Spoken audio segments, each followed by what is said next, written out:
getting up and down off the floor with ease is one of the most important movement skills that you can have, and it's something that I really like to work on helping people with.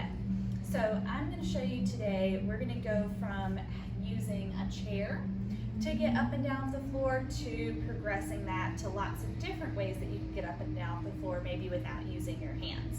So starting with the chair, I like to break this down because if you're not used to getting up and down the floor, when you go to do it, you have to really think about it, and you have to think about where do I shift my weight, what foot do I put back, all of that. So I'm hoping that this will break it down and you can do this along with me. So have your chair and make sure it doesn't have wheels on it, make sure it's stable, right? And then if you know your knees need a little more cushion or padding, either do this on carpet or put some blankets down or put some padding down. But first we'll start by hinging and placing your hands on the chair, and you can really put some weight into the chair if it's sturdy to help you. And then slowly stepping your right foot back, you'll gently lower your knee down. And then from there, you can shift weight again, a little more weight into the chair as much as you need to, and bring the other leg back. So now both knees are on the ground. You can bring your left hand down to the floor, and then you send your hips off to the side, slowly coming down, and then voila, you're sitting. Okay, and then to get back up, let's put that same left hand down on the floor. Shift your weight into that hand. You can even go ahead and put one hand on the chair. Come around to a kneel. Push into the chair to help you come up. Step that right foot forward. Shift weight into that right leg and come up. Voila, you're standing. So you can repeat that multiple times, and as you get stronger with this, you can put less and less weight into the chair. And you'll also want to do it a few times leading with the opposite leg. Okay, so that's using the chair. And again, to continue to progress that, you start to put less and less weight on the chair. Now we'll do that same thing, but using our hands on the floor. So now let's lead with the left leg. Step the left foot back, and you could go ahead and put your hands down here. Lower the knee. Bring that other leg through. You could either bring it straight through like I just did, or you can take it around. And then from there, sitting your hips down to get on the floor. Can be cross-legged. And then we'll go again. Shift weight into your hand. Weight into the knees, hands on the floor. And you can walk your hands even over to the side, lean to the side, step this foot through. You can keep your hands down, shift weight forward, tuck your back toes under, lift your knee, step, and stand up. All right, and so again, that's using your hands to get down. Now, what we're working toward is being able to get down, up and down the floor without using our hands, but we have to start somewhere, right?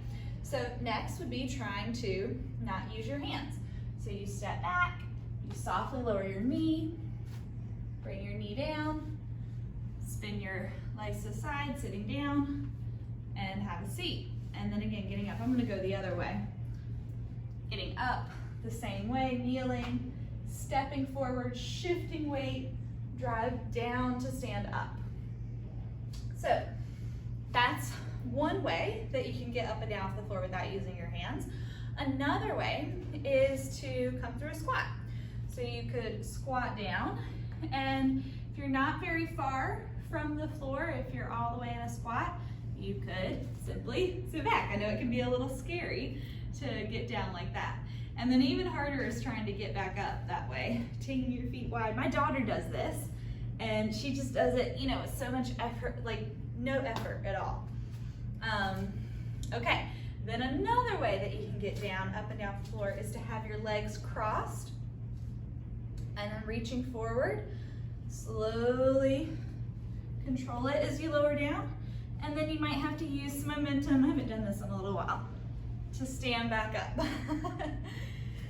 Good, so obviously those are much more challenging, but it's a really good thing to practice and work on and be able to get up and down the floor in multiple different ways, and ideally without using your hands. And again, you can start where you are. You can use the chair, you can use cushion, but work on being able to get up and down the floor. It's so important for your daily life. And if getting up and down off the floor, even using the chair right now, is just really uncomfortable, it doesn't seem doable, then I want you to really work on getting up and down out of your chair without using your hands. And a lot of times what I see with getting up and down the chair without using your hands, so if we're sitting in a chair, people will get up, right, without using the hands. But then when you go to sit, it's like, where's the chair? And you might not trust yourself and trust the chair, so you reach back.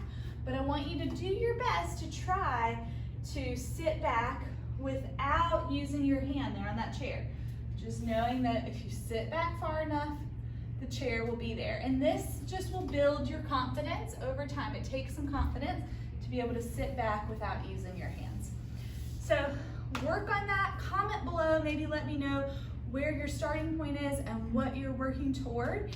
And yeah, and just keep working at it. And with all of your mobility work that you're doing with your hips and your knees and your ankles and everything else, it will help. And as you get stronger, it'll get easier, I promise. But it is something definitely that that's worthwhile working on. All right, have a great day. Let me know if you have questions. Let me know if this was helpful. Take care.